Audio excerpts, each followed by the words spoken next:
Welcome to the Indie Film Hustle Podcast, episode number 21. There are no rules in filmmaking, only sins. And the cardinal sin is dullness. Frank Capra. Broadcasting from the back alley in Hollywood, it's the Indie Film Hustle Podcast, where we show you how to survive and thrive as an indie filmmaker in the jungles of the film biz. And here's your host, Alex Ferrari.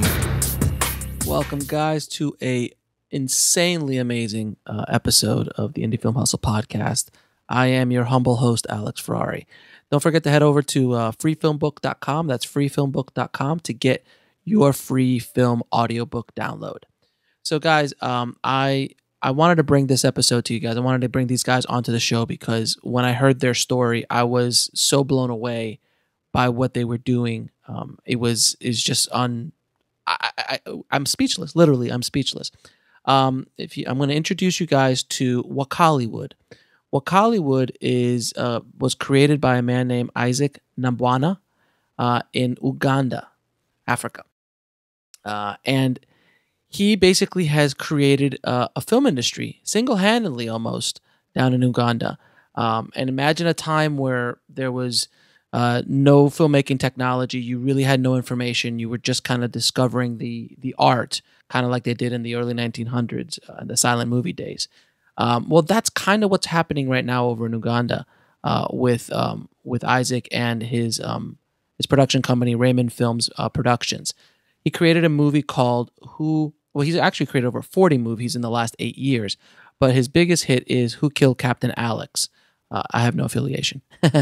And he that's gotten over 2 million downloads on YouTube, and he's sold a bunch of them. And the passion that this man creates with his movies is amazing. He taught himself Adobe Premiere 1.5 by using the help files because there was no internet in the village. He did the same thing with Adobe After Effects. So his films have a very unique look and feel to them based on the technology they have accessible to. But the one thing that he has is a passion that literally oozes out of every frame of the movie. And I was so inspired by what these guys were doing and how they were doing it. I wanted to bring this story to you guys. And then Alan's story on how he actually left New York City as a film festival programmer and moved to Uganda without knowing Isaac, without knowing anybody there, just showed up and said, I want to be a part of this craziness. And Alan has partnered with Isaac, and now they are making movies and more movies and trying to get the word out on Wakaliwood, and so many other things are happening with Wakaliwood. So I want you guys to sit back, relax, and truly be ready to be inspired. Oh, and also this intro to the interview is a little bit unorthodox because I wanted you guys to kind of understand what they were going through to just even do this Skype interview with us. So I'm basically bringing it in right as Alan is crossing the sewage that overflowed that evening to go to Isaac's house to sit down and do the interview. So it's an amazing story, guys. So enjoy. Because I'll walk you through this. So, it's a slum, so that's raw sewage in the front. Mm-hmm. And there was a heavy rain, so it floods. That means sewage comes into where I live. Mm-hmm. And I cannot find my shoes because it's dark. So I'm walking around in the kind of the sewage kind of thing in my bare feet. Nice. And I'm coming up to Isaac's. Nice. It's the real deal, wow. Man. It's okay, real deal. Here we go. Cody. Okay. Here we go. Okay, we're with Isaac. Isaac, how are you, my friend? I'm okay. How are you? Oh, thank you so much for doing the interview. I really appreciate it. Okay, thanks. So, all right. So let's get started, guys. I saw your that little doc that they did over at Vice, and that kind of introduced me to your world. And then I've gone deep down the rabbit hole of Wakaliwood. So I've been obsessing about you guys ever since I saw that. So I reached out to Alan, and I'm so grateful that you guys decided to jump on the interview. I think you're an inspirational story, and I hope my crowd will never ever complain about making films in Los Angeles after they hear your story. So first off, Alan, how did you tell me the story of how you ended up in Uganda? Yeah, it's, to me, it's very simple and easy, but I don't think people think I'm crazy. So I was living in New York. My background is in film and film production. Then also I was a festival program director for a number of years. And so a friend just showed me a trailer, just 90 seconds from YouTube. It was the trailer for Who Killed Captain Alex. And he showed it to me on his iPhone in a bar. And, everyone's laughing at this, and I wasn't laughing. I mean, I was, meaning it's crazy and it's fun and all this, but it looked to, I didn't understand it, meaning it looked like something, there's a story here. Not like in a documentary sense, although yes, but in like, I wanted to know more. I wanted to know more. Okay. And that's it. And so 2 weeks later, I just came to Uganda, and I didn't call, I didn't email. You just literally showed up. Yeah. And that's it. And I knew I would find him because it seemed like the personality behind that was just very strong. It was like very big. So I knew people would know him, Right. If it was a quiet film, two people having a conversation, or that's a little different. But this, I knew it. I knew I'd find him. So, and that was it. It was actually my first full day there. I found him. So this is definitely not Dinner with Andre. So you definitely, so that's extremely exciting and brave of you. Like, it's something that I know a lot of people would not just like, hey, let's just get on the boat and go to Uganda and see if I can find this filmmaker. So that alone is a story in itself. But what's funny about that though? It's like, I thought about all this. Actually, what I did was I bought the ticket. And then I returned it the next day because this is crazy. But then the next day I bought it again, and I had to pay the fees. Of course. But it's because, but I thought it would be crazier not to come. Really, I thought if I did not come, I would always wonder or always want to know. So I guess so. But it was I thought it out somehow. So Isaac, let me ask you a question. What triggered your passion to become a director and open up a studio in Uganda? Yeah, I would say it is art because when I was young, we liked, we did martial arts. Okay. And it was we wanted to do movies by that, but we didn't know what to do. But what we knew is if we do martial arts like Chinese kung fu, it would be very simple. And personally, I was an artist, as in drawing, and from childhood, I used to draw comics in a book.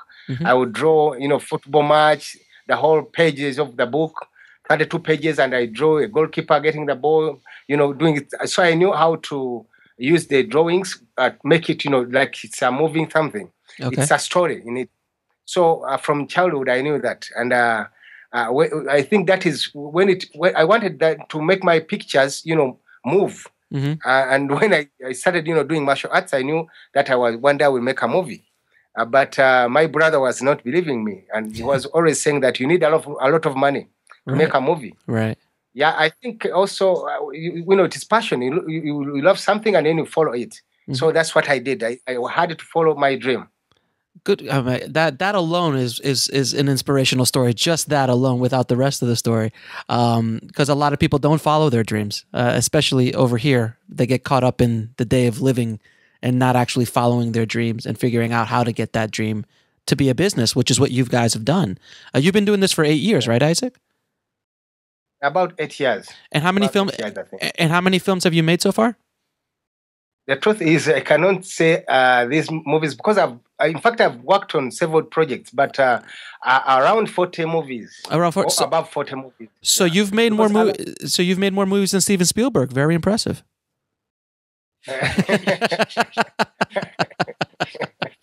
He's the Spielberg, George Lucas, James Cameron of Uganda. Oh, absolutely. Throw in some David Fincher and Michael Bay in there while you're at it. Right, Bruce Lee. Exactly. So Isaac, what films inspired you growing up? Yeah, there are so many movies. As I was growing up, I never went to cinema halls because I was obedient to my parents. But my brothers used to go out and escape and go to cinema halls. They come back, they tell you stories, Right. and really those stories are still in my head. And I've never seen even some of the movies. They used to tell me, like the Bud Spencer's movies, because there's nowhere to get them here in Uganda. Right. But I know Bud Spencer by the story my brothers used to tell me. But now I've never watched him. I don't know even how he looks like. But so there are so many movies like The President's Man of Chuck Norris was good. Wild Geese, I think by James Bond. Wang Yu's movies and Bruce Lee's movies. Chuck, the Commando of Schwarzenegger. John Rambo's movies. There are so many movies which were, in fact, were told by my brothers. But I never watched. I saw them when they were released here in Uganda. I never saw the movies, but I got the stories from my brothers. Wow! So you literally watched movies through secondhand stories. Yeah. And I tell you, those guys were very good storytellers. That's amazing.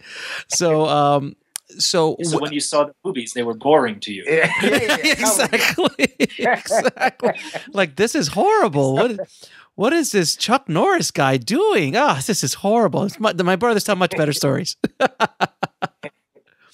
Isaac, where do you get the ideas for your films? Because they're very unique to Uganda and to your culture. Yeah, there's some things which I think are making them unique. Maybe it's the way I write them, but I normally want the life we go through plus some fiction anyway. That's how I make the movies. But the most important thing is that we are a family here. We sit together sometimes after writing a script. We sit together and discuss the script which I've written. All people have got ideas to contribute. And another thing is that I try to see that in the script I write, everyone is in the script, has to act. So I write for everyone who is here, who is around me. Wow. So that really makes it, different from movies from West, being that you see, like, let me give an example of Commando. It was written for Schwarzenegger. Sure. And you can see that. Yeah, but for me, I don't write for one person. I write for everyone who is here. And I look at them, I see a character in him or her, and then I try to, to put her in that movie, to fix her in that movie. So I think that really makes it unique.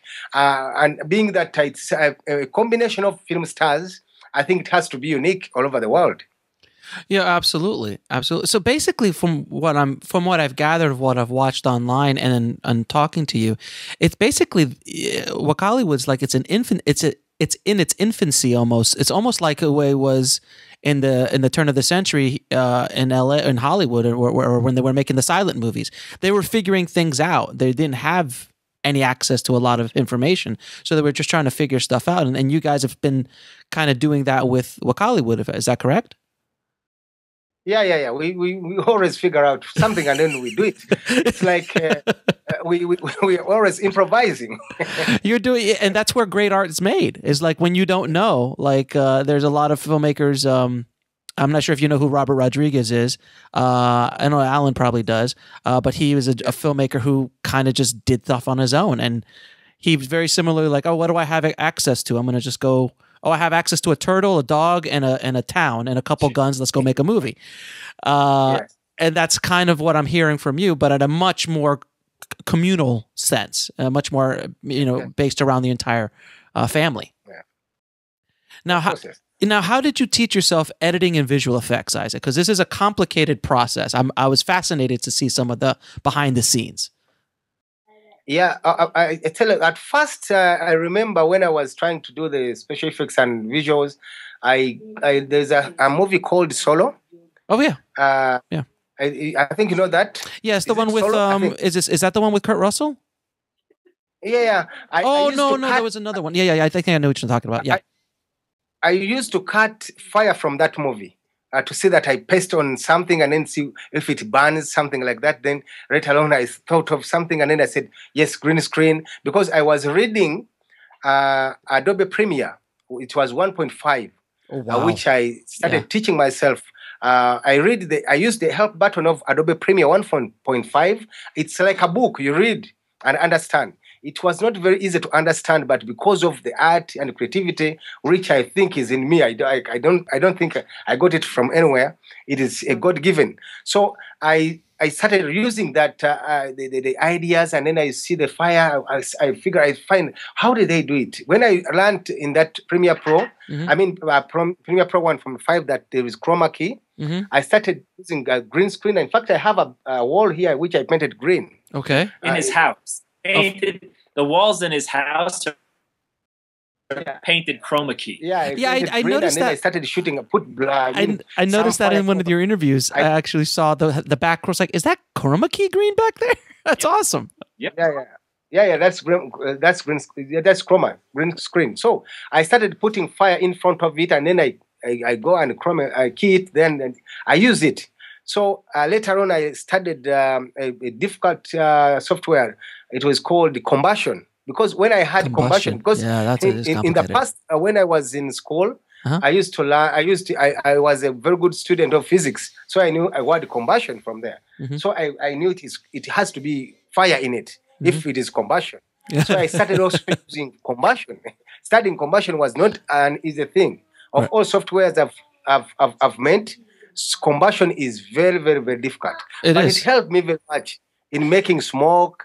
In Who Killed Captain Alex, in fact, that's what I used to make smoke and also some fire, muzzles, something like that. So I combined Adobe. By that time, I didn't know After Effects when I was doing Who Killed Captain Alex. I knew Adobe Premiere Pro 1.5, but I didn't know After Effects. I learned After Effects later. Right. But you were using Combustion to do the visual effects in that one. Yeah. And that he's learning. Go ahead. He's learning without at that time. This is before we had internet here. Yeah. Right. So it's not like he has like YouTube tutorials or anything. Yeah, that was all or if there's even someone who knows that can teach him. Right. There isn't any. No, of course, there's no one in probably within 1,000 miles that could teach them Premiere at that point in the game. That's Combustion, yeah. And Combustion. No, actually, I've actually opened up Combustion back in the day, and it was complicated. That's why I don't use it. It was a really complicated program for the day, especially if you have no background in visual effects or software or anything like that. So that's amazing. That really is remarkable, Isaac. That the thing I love about your story so much is that there is so much passion behind what you guys are doing in Uganda and with Wakaliwood. Is that there's that so much passion, and it's raw passion. It's not jaded passion. It's not, oh, how am I going to make this or that? It's just, you just love what you're doing, and that's what drew me to you guys. And I think as the word gets out about what you guys are doing, that's what I think your fans are going to start drawing you more and more, because that passion is something you can't manufacture. You can't make that. Like, you can't go into a strategic marketing campaign and go, how can we create passion? Fake passion. Like, it doesn't work. People know the difference. And that passion of what you guys are doing is so real and so raw that it's infectious, actually. It's actually infectious. Kind of like your Ebola movie. But so have you now, Alan, have you guys been submitting to film festivals? We were rejected by everything for Alex. Wow. Domestically, but also like Japan. I thought might have a chance. No, even like there was a festival. It wasn't say the first choices, but there were festivals that are just dedicated to poverty. Even sure, for like ultra no budget, and right. All they wanted, and they were rejected outright from everything. Some of them, I think, thought that we were fake, that this isn't real. Like they would ask me, instead of saying no, they would ask me, how much does Isaac charge for interviews? And I didn't understand what they meant, but I think it's because they thought this is just a joke, that this is a scam. Wow. So we were rejected outright. I understand my background is, as a program director for festivals. Right. Everything rejected. And you went after all the big and small festivals here in the States as well, and genre-based. Yeah, because that's how I want to present it, is what it is. It's genre. It's action horror, comedy and horror. Yeah. And so, but at the same time, he's got all these millions and millions of views, Mm-hmm. And I knew that there were all these fan clubs. There's a paintball team. This is before we went public with Alex. But there was like a paintball team in Berlin. There's a fan club in like Indonesia, and these are all spontaneous. Like these are just fans who see the clips and organize. Right. So we just kind of made the decision. Let's just release it straight to the fans. Make it free. Bring it to the fans. Right. And then that's what happened. And once it got out, and then people started seeing it, they just fell in love. And that's what's been happening these past 6 months. Is it just building and building? But I can tell you, in the beginning, people would tell me like, "Oh, the films are violent," and I'm like, "Well, I mean, I don't know how to answer that." To me, they're like Road Warrior cartoons, Roadrunner cartoons. Right. It's they're comedies. There's laughter, but they would say like, "This is a promoting violence in Africa," or all these kinds of things without seeing the movie. Right. Right. I don't know. So at the end, we had all these millions of views. So we just released it to the fans, and then I think the rest may be history. Yeah, exactly. And that's the smartest way I think you guys could have gone about it, is actually just like, hey, just let's show it up, and then create that fan base, and then you can figure out how to monetize later, which is what you guys are doing. Because there's also the new movies. I mean, and again, this is a studio, meaning we have about 12, I think around 12 films in an action horror cycle. They have to be subtitled, they have to, and things, but we have them, and so the next step is, with maybe potentially then for the next movies to release them in conjunction with a film festival, with the dream being just to get Isaac and maybe some of the actors to the West. Right. Which I think Isaac has never actually been to a theater. Oh, wow. I mean, he's never been to Isaac. You never been to a movie theater before? No. I've never been there. Apart from this cinema halls, which are here now, the local one, and I go there for a VJ. That's right. But I've never. Yeah, it's a TV set, like a 19-inch TV set. Yeah, I was going to ask you guys about how can you walk me through that screening process at the local screening hall, because I saw a little bit about that in the behind the scenes documentary, and I want people to understand what it's like and how different it is, the experience with the commentary. With the VJ. Yeah, the VJ. Yeah, how can you explain to the audience what's that process? Yeah, a VJ, after making a movie. I take it to the VJ. He has a cinema hall. That is a small cinema hall, local one, and he has a mixer. He has a DVD. I mean, a TV, and he has a banner which burns the DVDs. So what he does, he has a microphone. He mixes he starts playing the film on a screen. And he has audience, of course. Sometimes it has not have audience if it's just recording for maybe selling for TV or something like that. But he is on a microphone. He pulls back, he pulls off the sound of the movie, and then he talks, and then he brings it back, and it's like that. You hear him saying, "Oh, it's a movie," and then it comes in something like that, and he cuts the sound, and then he talks something like that. He's always joking, Right. He's always joking and adding some, jokes, and he is also on point sometimes, and he goes off, and then it's like he's narrating, but also in a joking type, in a joking way. Right. Yeah. And that makes it a much more enjoyable experience for the audience. Of course, everyone goes mad when he starts, because he's always live. He brings in that happiness in him because he watches the movie. First time he watches the movie, before you watch, he does what? He video it. He has to watch it, understand the movie. So after understanding everything, he knows where to put a joke. He knows where to guide you, something like that. Yeah. So you guys should actually do a special release of your movies with him talking through the commentary. Oh, you mean like a VJ version of the film? Yeah, you should do that. That would be it's Alex, man. Yeah, that would be an awesome experience for people to kind of feel to be in that room. Would be awesome. Yeah. Well, we have the first one we tried to translate it into English, which was tough because Emmy did not speak English, our VJ. Right. So we did. So Captain Alex is like the first film in the world with a Ugandan VJ. Oh, Alex is. Oh, so the full movie has the VJ. already on it. Yeah. Oh, no, that's awesome. Yeah, and it's free. It's on YouTube. It's all on Wakaliwood.com. It's free. You can download it there. But no, Alex has I think the world's first English language VJ. That's brilliant. On it. That's brilliant. So, Alan, go ahead, Alan. I was going to say, like, just to follow what Isaac was saying, is that I've seen, the video hall, it could be like, it's a dirt floor with some wooden benches and usually 2 television screens. One is the movie and one is playing a soccer game with the volume down. So if you don't like the movie, you can just watch sports. But I have seen, like 130 people standing on the benches. They're not sitting, they're standing on the benches, jumping up and down in the pouring rain on the steel corrugated roof with a diesel generator running all the power, just screaming loud at Isaac's films with the loud VJ. It's just complete madness.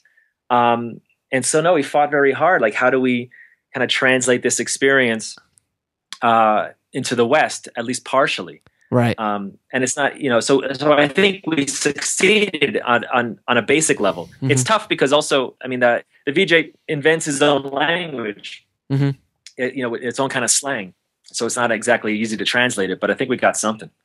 Something came through. Oh, yeah. So, Alan, how does it feel to be an action star in Uganda? Well, right now I'm more Jesus. For real. My hair's grown out and I have this beard. Before I was the Commando in black and things, which will be coming out in the West. But now my hair has grown out, so I'm more Jesus, and that's my name here for real. I ended up playing Jesus in a music video as a favor, and it turned out to be like the #1 song here in Uganda. Oh my God. So yeah, and then I have to start dressing better because well, you're Jesus to have some level. Well, it's easy, it's not hard. It's not easy to find Jesus, let alone in Uganda walking around. So I guess you should be able to get a lot of work. Yeah, well, it's been 2,000 years. Yeah, well, it's 2,000 years coming, and I'm very happy to be here. It's why, and you came to Wakaliwood, so that's awesome. Exactly, he loves action, and that's awesome. He loves to blow stuff up, if nothing else. And obviously, so this is where he's changed since the olden days. It's boring after a while, man. I mean, there's only so much you can do. Some of these other countries, they're cool and all, but So, now you guys did a Kickstarter campaign recently, and you were asking for $160. How much did you finally get at the end of that? I think we got just over 13,000. Oh, that's amazing. And it was and this is in the very beginning. This is before, I guess, it kind of went viral. I guess it went viral. I don't know. We're here, Right. we're here. But yeah, and 160 is what the budgets more or less are for the films, and so ultimately that's all we kind of needed for the next one. But yeah, we raised over 13 grand. Wow. And then as each movie that goes along, you keep building up more of equipment and arsenals and things like that you can keep using for other movies. So it just kind of like compounds itself, correct? Yeah, of course. And also, like when we were working on Alex before, there were no backups. Like this, we now have our first backup hard drives. Oh, thank God! To give you an idea. So you just backed it up. I don't know if you've seen. Yeah, and I don't know if you've seen pictures, but we're building a damn helicopter. Yeah, I saw. Yeah, you sent me a picture of that the other day. And that's your Kickstarter dollars at work. Now, what were the first things that you guys bought with that money? Oh, it was technical. As soon as the first person that I knew was in the area from the West, it was hard drives. Oh, really? And like video cards and sound cards, because you just burn through those. Oh, really? UPS, like the power regulators for electricity, all stuff like that. Was the first. The second thing was, trying to build the infrastructure. Right after that, yeah. Well, it was the upgrade to try to upgrade it from SD to HD. Mm-hmm. It's not just the computers; it's the drives, right, and the cameras and things. So it was that, and then also we spent a lot. Maybe I will say like 1,300 at least on explosions. Nice, and just blood and dust. Like the HD high resolution, effects and things for the new stuff. That's awesome, man. And how you guys still working on Adobe Premiere 1.5? Or have you upgraded? Yeah, it's now I'm using 5.5. Okay, good. So you've come along a little bit more. So that's awesome. And you're using After Effects now for your visual effects. Yeah, of course, yes. Fantastic. Now, this is at Indie Film Hustle, we talk a lot about marketing and how to get your movie out there. Can you talk to us about how you are actually selling and marketing your films locally? Yeah. In fact, it wasn't also an easy way of doing it because when we first released the movie out, it was not easy for us to sell it because of the, people were used to Western movies and Nigerian movies here. And also they knew as an actor here in Uganda was supposed to be a drama actor on stage in theaters. Mm-hmm. And they knew of Abe Muchibi and Mariam Ndagile, who are famous here as drama actors on stage. Right. So when we released the movie, we had to go first to the distributors, and they were always asking, who do you have in your movies? Who is famous? Who do you think will sell this? Something without a famous person. And then they were saying that, let us try to promote you. You give us that movie for free, something like that. And then we said, sure. No, at least we would, and we knew they are going to be, put them in their shops and they sit them there. They just sit with them there. Right. So we wanted also to promote ourselves here. So what we did, I came back with my marketing team because I made now the actors and actresses the marketing team. Mm-hmm. After convincing them that if we are to be known, we have to show our movies to the people. You have to take it to the people. They are the one who are going to become our audience. So we made that. We made these few copies and we went to the big markets markets here in Kampala. Mm-hmm. That is Owino Market and Chiseka Market. We reached there with a few copies. We had like 100. Mm-hmm. And we started selling, but people were always asking the same question as distributors were asking: "Who do you have? Who is in there?" And we had no one to mention anyway. So people refused to buy. Then we came back, and then I thought that I got an idea mm-hmm. that next day let us make 300 copies and we give them for free.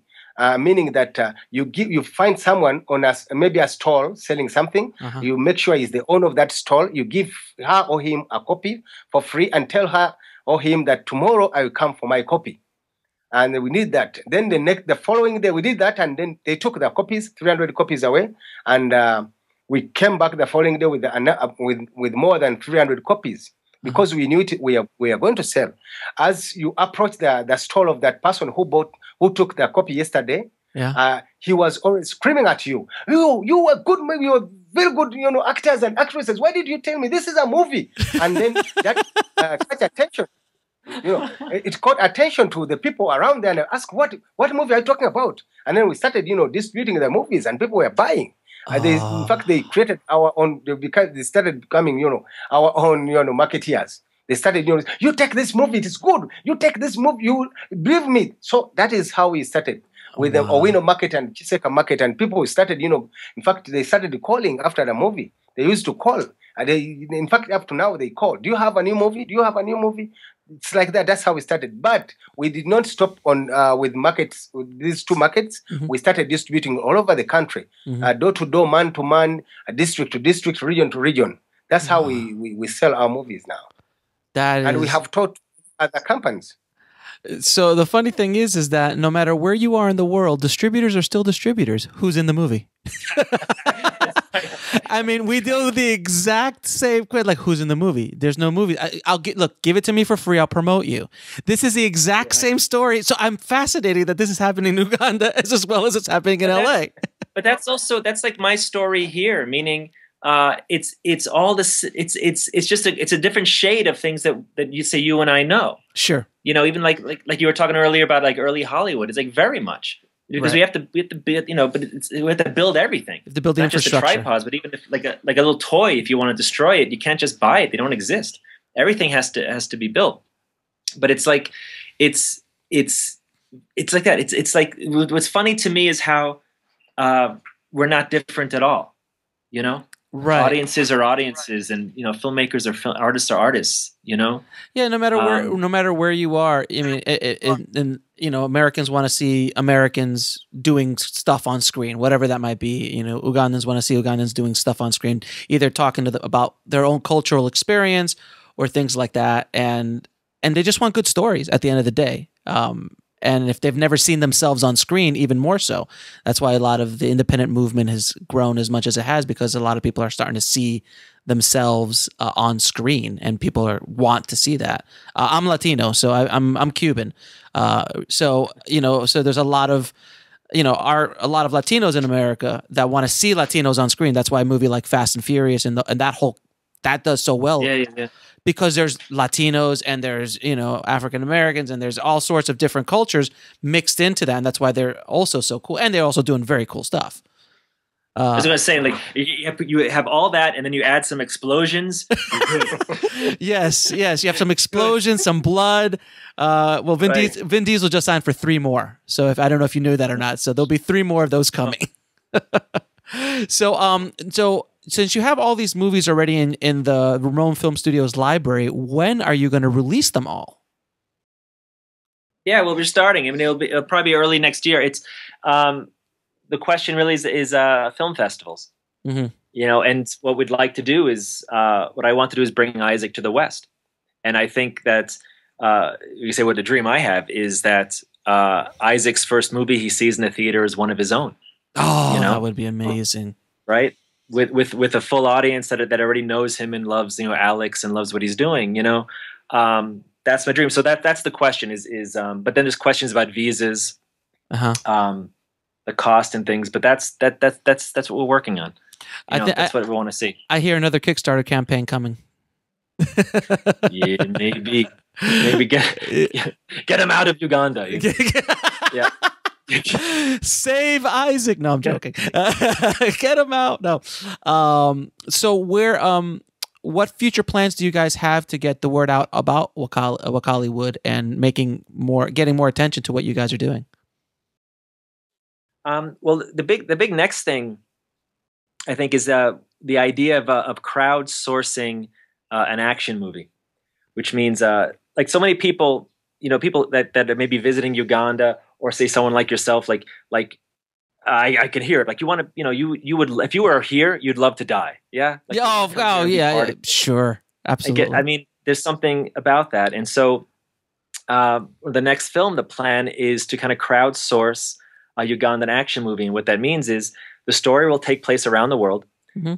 And if you want to be in it, you can do it. You just, with just your camera phone, you just take out your iPhone, you shoot yourself dying or running in the streets, or whatever, being commandos, and you send us the footage. We put it in the film, and what that means is like you can be, from your home in Norway, or Santa Monica, mm-hmm. or Arkansas, Spain. You can shoot yourself, send us the footage, and you can become a Ugandan action movie star without ever leaving your home. If that's not a Kickstarter incentive, I don't know what is. Exactly. And we're testing it. We've already started a bit we have some on YouTube, some Ebola clips, where just fans from Indonesia and Vietnam and Northern Ireland. I saw some of those. For real, awesome. are just sending us clips of themselves dying, and it works. And we make a little story, put them in, and it's the best. That's awesome. Now, where do you guys see Wakaliwood in 5 years? The truth is, I want Wakaliwood to be the biggest action studio in Uganda, mm-hmm. and all over the world. Mm-hmm. What we hope is that if everyone is part of Wakaliwood, it has to be the best action studio in the world. Right. So you're gonna just try to make as many movies as you can and just keep getting that word out and make it the best you can. Yeah. We are still fighting to see that we make so many movies. I know, we want to make entertaining movies, interesting movies. The people, not only movies, just movies, but we want to target what people really want, because this is entertainment. Right. Yeah. Escapism. You just try to watch something to escape, and watching some of the clips and stuff from your films, you definitely escape. without question. If anyone, Yeah, and also for other filmmakers as well. You know, I mean, like what we can offer is something completely unique. Very. You know, just completely. And you know, there's filmmakers out there, man. And you know, we could make films together. Now, partially support. Now, you guys, Isaac, are you trying to bring in other directors as well, and bringing the younger generation behind you so this can continue? Yeah. Very much. I've trained so many editors here. Okay. And directors, because in fact, everyone who is here can direct a movie now, because I always teach everything. Okay. I teach them, I give them that chance of doing everything. Writing, directing, makeup, you know, because I think they are filmmakers. My idea is that the guys I started with are all filmmakers. That's what I really take as a priority for them. They are filmmakers, they're not film stars. They're filmmakers, meaning that even in the future, they can make movies, they can direct and do everything. But apart from that, I'm also bringing the children, the worker stars. I call them the worker stars. And we are training them, you know, martial arts. We are training them, you know, music. We are training them, you know, how to do things like, you know, I hope to also make them, you know, good editors, because I know we need like 3D, you know, things, because that is the generation of today. They have gone 3D. I think these children will be good if I teach them 3D, which I know I have idea of. I'm not very good in 3D, but I have idea. I think I can teach them. Right. The way I taught myself. If I teach them a little, and some of them are my children, I know they will very quickly understand, and will also continue, you know, teaching themselves. So I'm always encouraging young generation to come in, even not only Wakaliwood, but all over the country.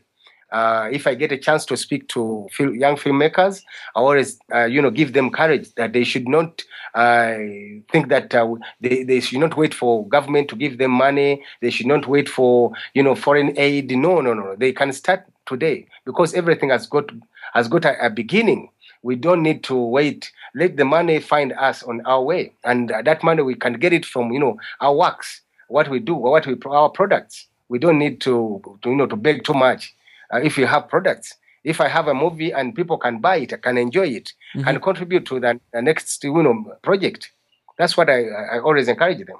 Instead of, you know, making a movie and then keep it under your bed, you put it on the market. Try it yourself. Because we have already created a little market here in Uganda. They can also do what? They can also go to the market and talk to the market people there. They are ready to buy. So it's like that. I'm encouraging other filmmakers. I think Uganda has got creative, you know, directors and, you know, editors and cameramen. We can make it. That's awesome. That's very, very awesome. Now, one side question, and then I'll have a last couple. How are we doing on battery power? I think we have 10 minutes. Okay, so great. Real quick, Isaac, what is the camera you're using right now? It is Panasonic. I don't know what the specifications, but it's Panasonic. It's a solid state. Oh, it's a solid state. So it's like the HVX 200 or something? Yeah, it's the next generation of, I think it is next to VHS.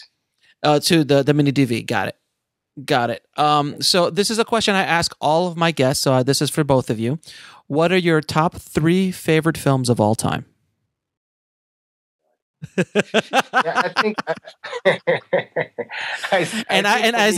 Isaac, you can either tell me the storied version that you've never seen the movie that you really liked, or the actual movie you've seen. Right, that's funny. Yeah. Come again. What's your favorite film you have never seen?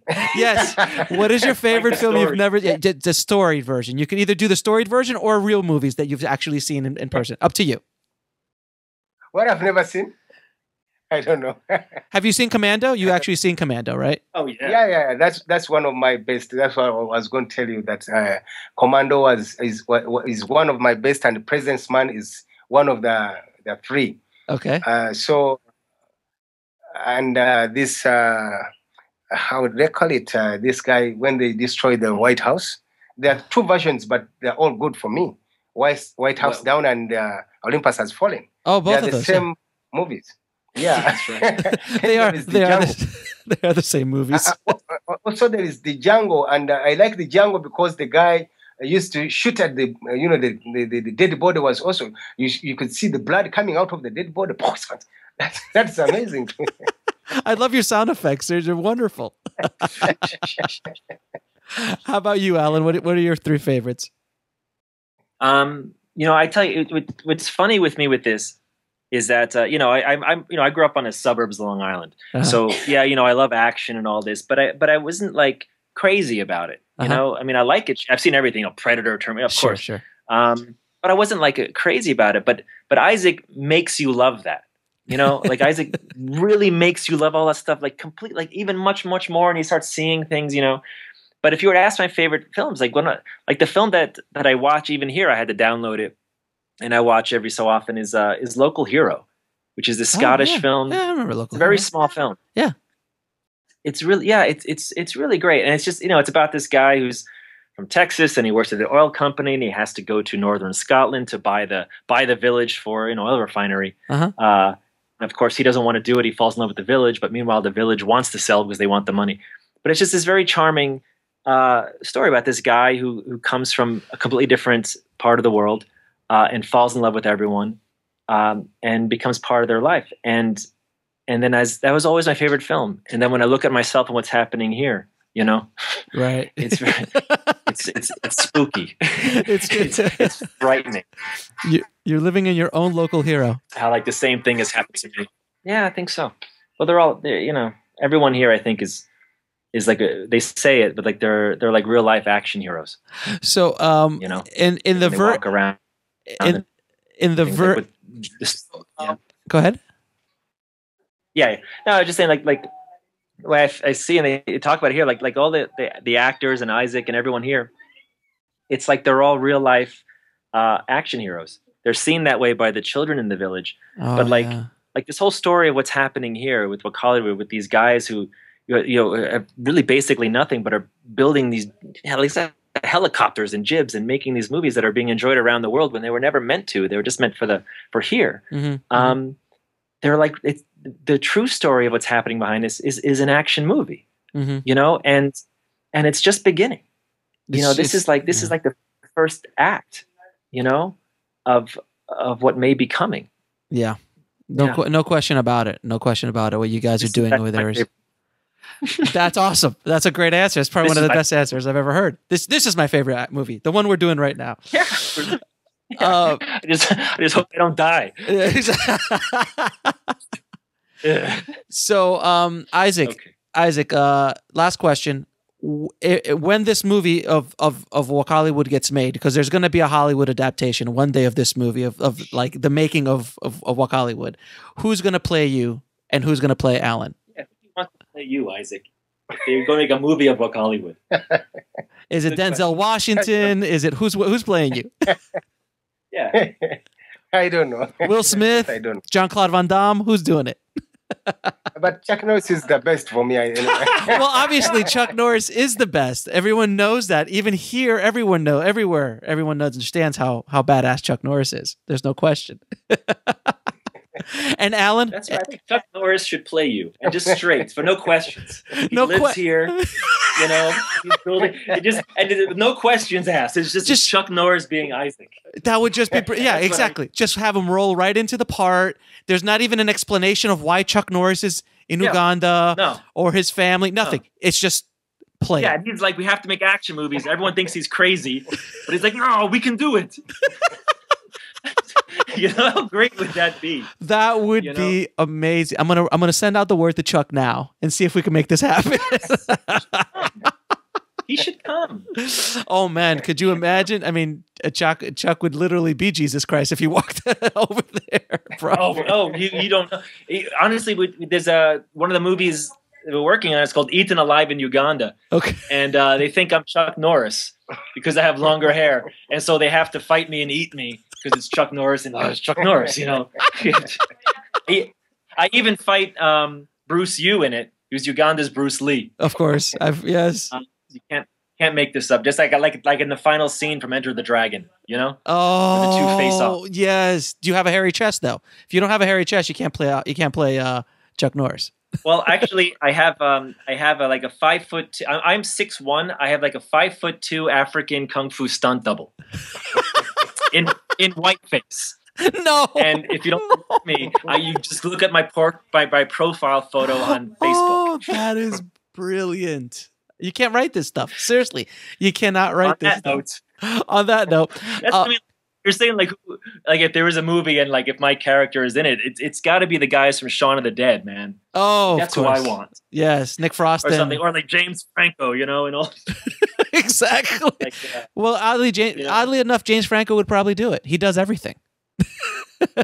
He's in every movie now. So, last question, guys. Where can people find you and support what you guys are doing? Yeah, it's Wakaliwood.com. And right now we have a Patreon account for Wakaliwood, and it's very simple. I mean, it just be like $2 a month kind of thing. So you'll get behind the scenes action, but that also goes to support, helps keep us going. And then very soon, for the holidays, we'll start having the T-shirts and posters available in the West, and also the first batch. These will be the first DVDs. We have Captain Alex available in the West, signed and numbered, first 500, and printed by Isaac and his family here in the slum. Will be available internationally. Oh, that's great. For our fans. So that's coming. That's awesome. That's awesome. Well, guys, thank you again so much for doing this interview. I'm going to be one of your biggest supporters and getting the word out about Wakaliwood. I love what you guys are doing. So you're an absolute inspiration. We have to kill you, man. Yes. We have to kill you. I don't know how to take that. It's No, I want to kill you in a good way. It's better to die with us. Die with us, I tell you. If you have to do it, it's better to do it with the professionals. Obviously. Oh, by the way, is there going to be a sequel, or has there been a sequel to Alex, Captain Alex? Yeah, we hope so, but in the future, we don't. Not now. Not now. In the future. In the future, the fans demand it, Isaac. You must do a sequel. It should be a trilogy. It should be a Captain Alex trilogy. Yeah. Yeah. I want to see the Tiger Mafia and the Commandos as children. That's what I want to see, the flashbacks when they're 8 years old with revenge and flying helicopters and blowing up. Like how it all started. Guys, thanks again, man. I really appreciate you being on the show. Oh, thank you, Alex. Well, guys, if that didn't get you guys inspired to go make a movie, I don't know what the heck is, man. Seriously, these guys are remarkable, and how they've overcome the obstacles that they have over there to make the movies that they're making and make a living doing it in their own market is truly remarkable. So I hope it does inspire you guys to understand that there is no limits or no obstacle that cannot be overcome when making a feature film or making your film, whether it's short film, documentary, whatever it is. You just have to have that passion and the willingness to put in a tremendous amount of hard work and imagination. Don't forget to head over to filmfestivaltips.com. That's filmfestivaltips.com. So you can download my free ebook on how I got into over 500 international film festivals for free or cheap. So thanks again for listening, guys, and keep those comments coming. Please leave a good comment or a review on our iTunes page. It's really helpful. The podcast is getting very popular, and that's all due to you guys. So thank you again for listening. Please spread the word if you like it. Tell your friends, share it on your social media, Facebook, Twitter, Instagram, wherever you like to go. And there'll be a lot more cool stuff coming from Indie Film Hustle. So thanks again. Be inspired. Keep that hustle going, guys, and make your dreams come true. Talk to you soon. Thanks for listening to the Indie Film Hustle podcast at indiefilmhustle.com. That's INDIEFILMHUSTLE.com.